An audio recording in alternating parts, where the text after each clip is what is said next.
신기했던 것 중에 하나가 있습니다. 그것은 뭐냐면 대학 입시 날, 그때는 아마 학력고사라고 불렀던 것 같습니다. 그때만 되면 엄마들이 학교 교문에 다닥다닥 붙어서 엿도 붙여놓고 부적도 그 앞에다가 붙여놓고 울면서 기도하기도 하고 염주를 돌리기도 하고 뭐 이랬던 그런 모습이었습니다. 자녀 잘 되기를 바라는 그 간절한 마음은 이해가 되지만 당시 제가 꽤나 보수적인 그런 신앙을 갖고 있었습니다. 그러다 보니까 저는 교문에 붙어있던 그 엿이나 아니면 그런 부적들이 계속 거슬렸습니다. 저분들 왜 저러실까 이러면서 말이죠. 다 미신인데 이러면서 그랬습니다. 그런데 그런 미신과 관련된 그런 일들이 비단 한국만의 일들은 아니었습니다. 세계 최고의 대학 중 하나로 꼽히는 그 하버드 대학에 가면 그 학교의 창립자인 존 하버드 목사님의 그 동상이 있습니다. 그런데 그 목사님의 그림 보여주세요. 그런데 그 목사님의 왼쪽 구두를 보면 색깔이 바랜 것을 볼 수가 있습니다. 저 혹시 구두의 색깔이 바란 거 보이십니까? 누가 먼저 그 이야기를 했는지 모르는데 그 하버드 목사님의 구두를 만지면 그 자녀가 하버드 대학에 들어간다라는 그런 미신이 있기 때문이라고 합니다. 그런 면에서 보면 제가 하버드를 못 간 이유는 딱 하나입니다. 저희 어머니가 저 구두를 만지지 않아서 그런 것 같습니다. 근데 이제 특별히 중국 관광객들이 몰려들면 저 발을 만져대느라고 온통 북새통이에요. 거기도 이제 저희 같이 그 단체 관광을 많이 하는데 이렇게 깃발 들고 이렇게 가서 그 이야기를 이제 중국말로 가이드가 설명을 하니까 사람들이 막 달려들어서 그걸 막 만지려고 막 하더라고요.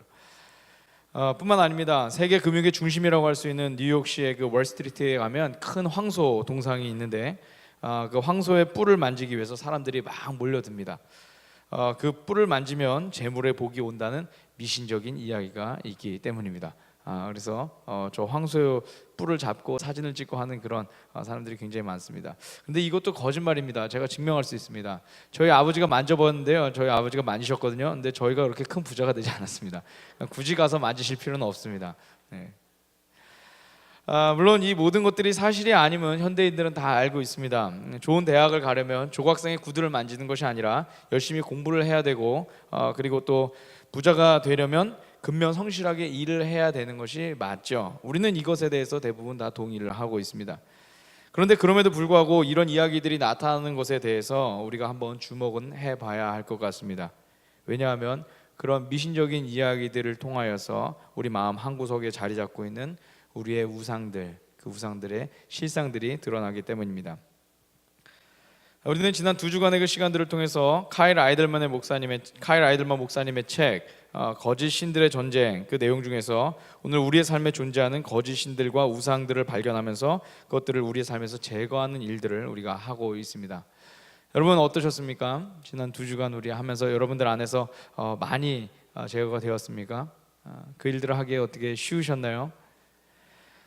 저는 이 일에 대해서 우리 안에 종교개혁이라는 그런 말을 하고 싶습니다. 마치 요시야 왕 때와 같이 우리 안에 지어진 거짓 신들을 위한 산당들과 목상들을 제거하기 위한 그런 일들이 오늘 지금 우리 안에서 일어나는 작업들이다라는 것이죠.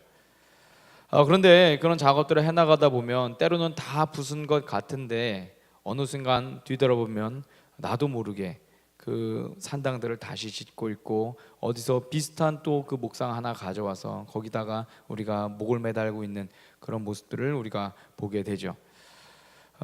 계속 반복되는 그런 모습들이 있다 보니까 우리가 좀 실망을 할 때도 있는데 그럼에도 불구하고 우리가 포기하지 않고 하나님 앞에 정직하게 서려고 계속해서 노력을 하고 그리고 우리 안에서 주님을 향한 그런 도전이 계속해서 있다면 주님께서 우리 가운데 주실 거룩함의 회복이 또한 우리 가운데 이루어질 줄 믿습니다. 네, 오늘도 우리는 우리 안에 있는 또 하나의 거짓 신들을 우리가 같이 함께 살펴보려고 합니다. 그리고 그것을 부수는 작업을 같이 할 예정입니다. 특별히 오늘은 쾌락의 신에 대해서 같이 살펴보겠습니다.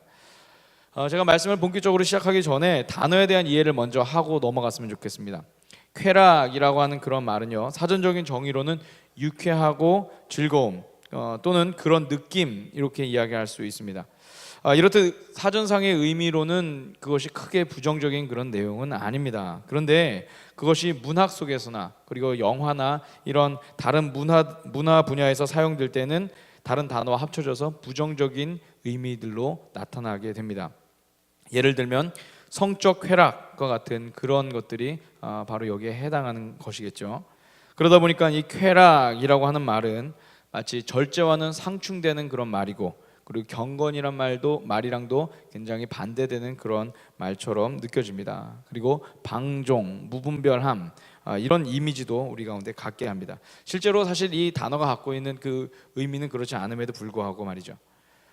아마도 우리 내에서 이 쾌락이 쓰이는 곳이 주로 그런 부분에 사용되기 때문에 그런 것 같습니다. 그래서 오늘 저도 말씀을 전하면서 그런 쾌락이라고 하는 단어가 갖고 있는 그런 어감, 여기를 어느 정도 수용을 하고, 그리고 그런 상태에서 제가 말씀을 전하려고 합니다. 성경의 이야기 가운데 굉장히 흥미로운 이야기 중에 하나는 가나안 정복 전쟁의 이야기입니다.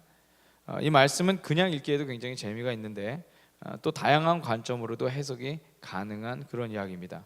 여호수아서에서 기록됐던 그런 기록과 사사기에서의 기록이 또 다르고, 또 그 이외의 고고학적인 기록들이 다 달라서 연구를 하면 할수록 굉장히 재미있는 그런 이야기입니다. 그 중에서도 제가 예전에 읽었던 그 신문의 아티클 중에서 흥미로웠던 것이 하나 있었습니다. 이 전쟁의 그 논설의 그 저자가 이 전쟁에 대해서 이렇게 이제 해석을 하는데요. 문명 간의 충돌, 이렇게 해석을 합니다. 문명 간의 충돌. 자세한 내용은 다 말씀드릴 수는 없고 굵직한 내용만 제가 말씀을 드리면, 이 가나안 정복 전쟁은 떠돌이 유목 문명을 가진 그런 이스라엘 백성들과, 그리고 이미 가나안 내에서 정착하고 풍부한 농경의 문화를 갖고 있었던 가나안 문명과의 충돌이다라는 것입니다. 충분히 있을 법한 이야기죠.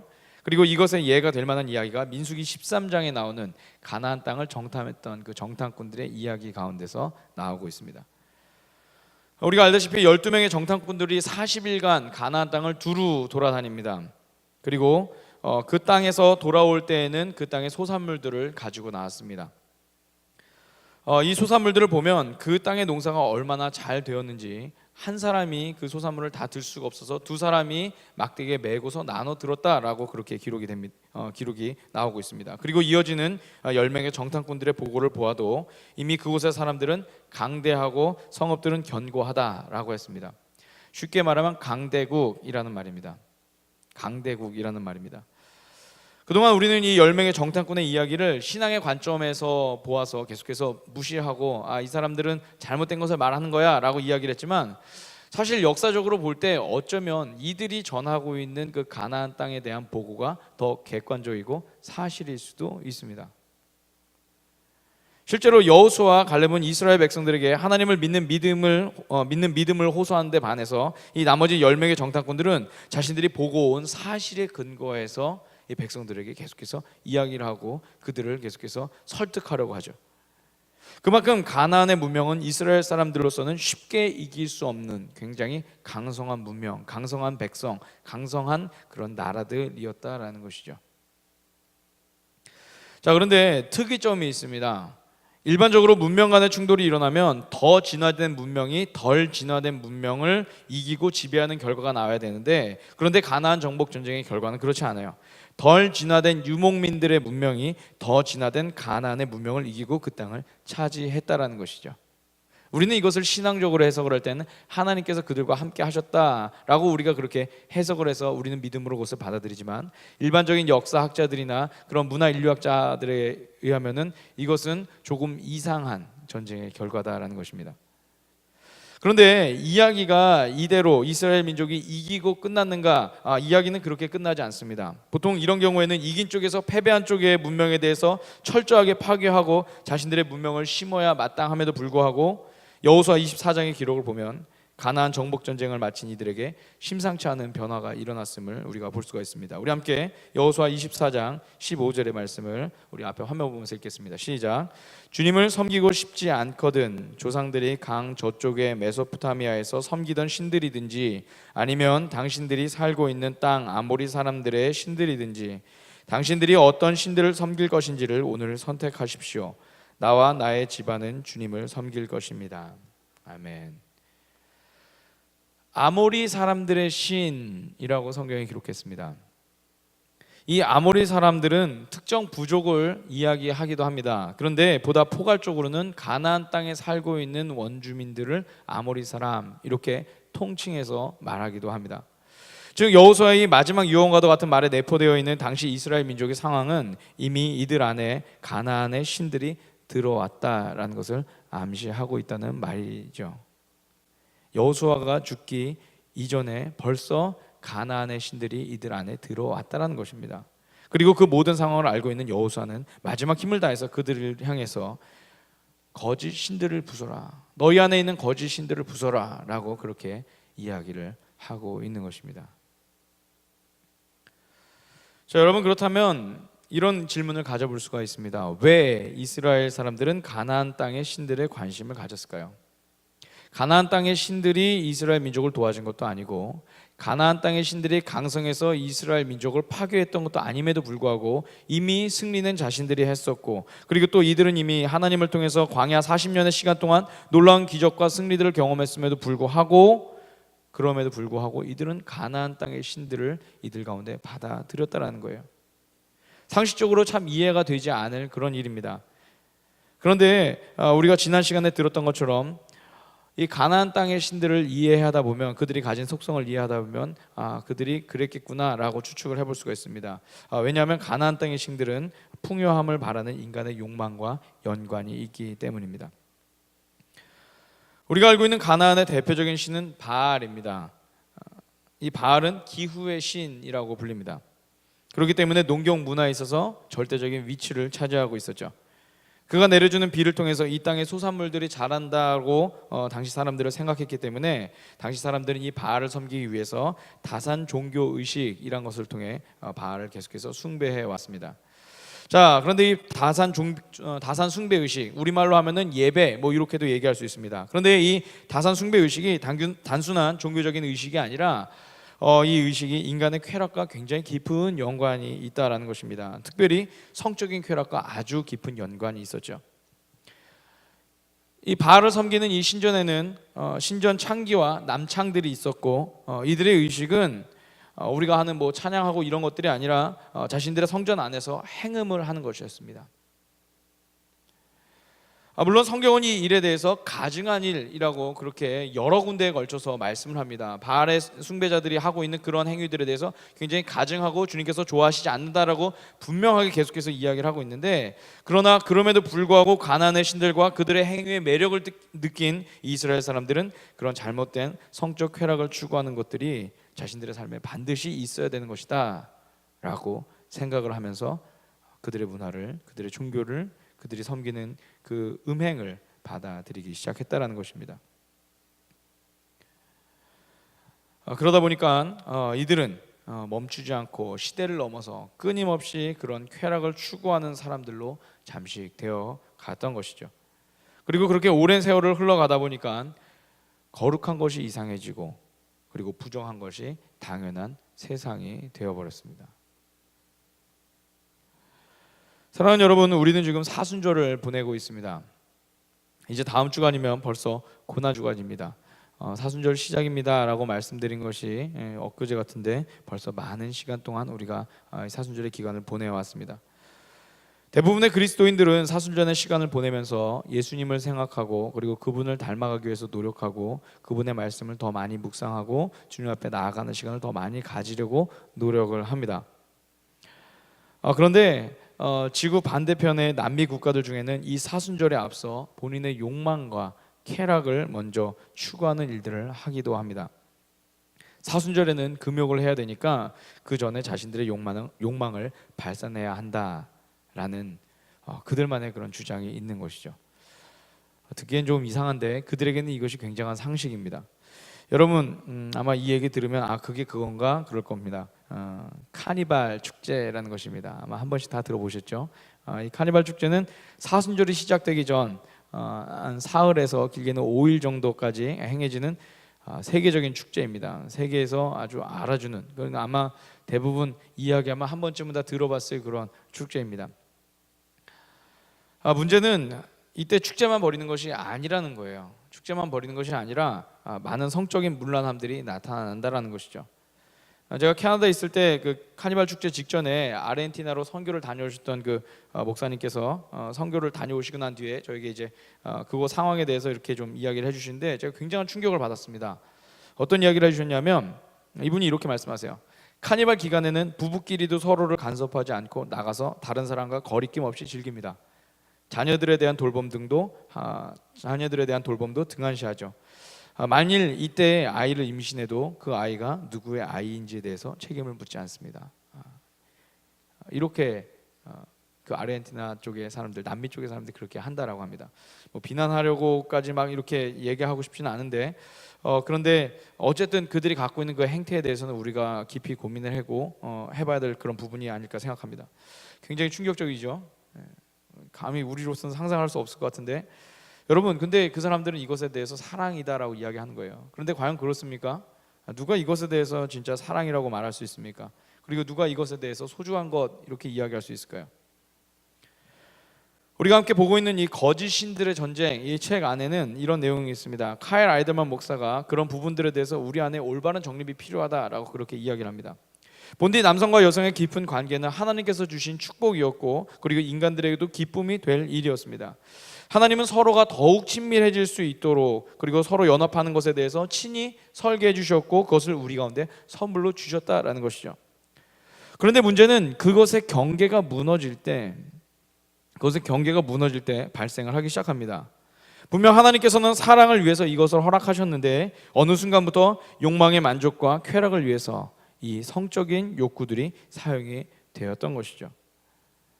그리고 이 성적인 쾌락을 만족시키기 위한 삶으로 인간의 모든 관심이 집중되기 시작을 합니다. 문화라는 탈을 쓰고요, 예술이라는 탈을 쓰고 더 나아가서는 종교라는 탈을 쓰고서도 어떻게든 하나님께서 우리에게 만들어주신 그 경계들을 허무르려고 노력한다는 것이죠. 그리고 그것이 우리 안에 들어오면 매우 강력한 우상이 되어서 우리를 지배하기 시작을 합니다. 빌리 그레이엄 목사님의 그 외손자인 그 튠리안 차비진이라고 하는 그런 목사님이 있습니다. 이 목사님의 책 그 더 크리스찬에서 기독교의 성인으로 존경받고 있는 성 어거스틴의 젊은 시절에 대해서 존 파이퍼 목사님의 글을 그가 인용을 하면서 이렇게 설명을 합니다. 성적인 쾌락의 우상이 얼마나 위험한가에 대해서 우리 가운데 보여주고 있는 한 글인데요. 성 어거스틴의 그 정욕과의 질긴 싸움은 몇 년 동안 계속되었다. 심지어 그리스도를 향한 믿음이 커지는 와중에도 정욕의 불길은 쉬이 사그러지지 않았다. 결국 아우구스티누스는 이 지긋지긋한 싸움에 지쳐 울부짖었다. 도대체 어떻게 해야 성보다 하나님을 더 즐길 수 있을까? 어거스틴이 이런 고민을 했다라고 합니다. 문제는 뭐냐면 예수님을 떠났을 때가 아니라 예수님을 향한 믿음이 커지는 와중에도 이것이 계속해서 커갔다라는 것이죠. 이 얘기는 무엇입니까? 자기 안에 있는 그 우상이 계속해서 존재하고 있었다라는 거예요. 최근 몇 년 동안 한국 기독교 내에서 청소년 사역과 청년 사역에서 탁월하게 활동을 해왔던 사역자들이 성적인 문제로 인해서 불명예스럽게 퇴장을 했습니다. 저와도 가깝게 지내던 분들도 몇몇 이분들 중에 있었습니다. 안타깝죠. 많은 이들이 실망을 했어요. 그리고 이들 중 몇몇은 사회적으로도 무리를 일으켜서 법의 심판에 따라 실형을 살기도 했습니다. 여러분, 이것이 비단 교회에서만의 일이었겠습니까? 요즘 대한민국을 가장 뜨겁게 달구는 이슈 미투라고 불리는 이 운동을 보아도 그렇습니다. 그동안 말없이 억울하게 성적인 폭행과 추행을 당하게만 했던 이들이 용기를 내어서 그 일들에 대해서 폭로를 하기 시작하면서 각계각층의 긴장을 하기 시작을 했습니다. 이미 유망한 정치인들이 낙마를 했고요.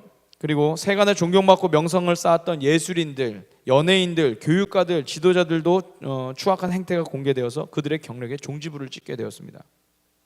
저는 이것의 결과가 어떻게 될지, 또한 이것으로 인해서 역효과는 무엇일지 이런 것에 대해서 말씀드리고자 하는 것이 아닙니다. 그럼에도 불구하고 적어도 그리스도인들이라면 이런 시대적인 현상을 보면서 이 시대 안에 세워져 있을 성적 쾌락이라고 하는 우상의 심각성을 인지하고 우리가 또한 기도해야 하는 영역이 있지 않을까, 우리는 한번 생각을 해봐야 된다는 것이죠. 그리고 이것은 비단 과거 가나안 정복 전쟁 당시의 이야기만도 아니고 분열왕국 시대의 이야기만도 아니기 때문에 오늘 우리는 더욱 민감하게 이 일에 대해서 받아들여야 된다는 것입니다. 지금 이 시대에도 우리 안에도 끊임없이 나타나고 있고 점점 더 강성해지는 거짓 신의 이야기이기 때문입니다. 실제로 불과 얼마 전입니다. 한 달여 전에 2월 24일 YTN 라디오 뉴스에 미디어 전문가인 인천대학교 안호림 교수가 나와서 인터뷰를 했던 기사를 본 적이 있습니다. 그 교수가 나와서 이렇게 이야기를 합니다. 미국의 음란물 시장의 이익 규모가 매년 150억 달러. 이렇게 얘기하시면 얼마인지 잘 모르시겠죠. 한국 돈으로 17조 원입니다. 한국 돈으로 17조 원이랍니다. 음란물 시장의 이익 규모가요. 매년 3,000편의 음란물들이 제작이 된다고 합니다. 비교를 하기 위해서 그 교수님이 이렇게 또 이야기합니다. 우리가 잘 아는 헐리우드 영화 산업계가 한 해 벌어들인 돈이 얼마냐? 100억 달러, 한국 돈으로 10조 원 가량이에요. 6조 원의 차이가 있는 거죠. 우리는 헐리우드 시장이, 헐리우드 그 영화가 엄청나게 큰 시장이다라고 이미 알고 있는데도 불구하고 그것보다 훨씬 더 큰 시장이 어디냐면 미국의 음란물 제작 시장이다라는 것입니다. 헐리우드는 불과 1년에 600편밖에 만들어내지 못하는데 음란물 시장은 3,000편의 작품들을 만들어내고 있어요. 지금 미국 내에서는 총기 협회보다 더 큰 시장인 바로 이 음란물 협회의 시장이 아닐까라고 그렇게 추측도 하고 있습니다. 굉장히 엄청난 수치죠. 여러분, 그러면 무턱대고 커진 것일까요? 아닙니다. 이 말은 곧 이 이야기입니다. 숭배자들이 많다라는 이야기입니다. 그것을 예배하는 자들이 많다.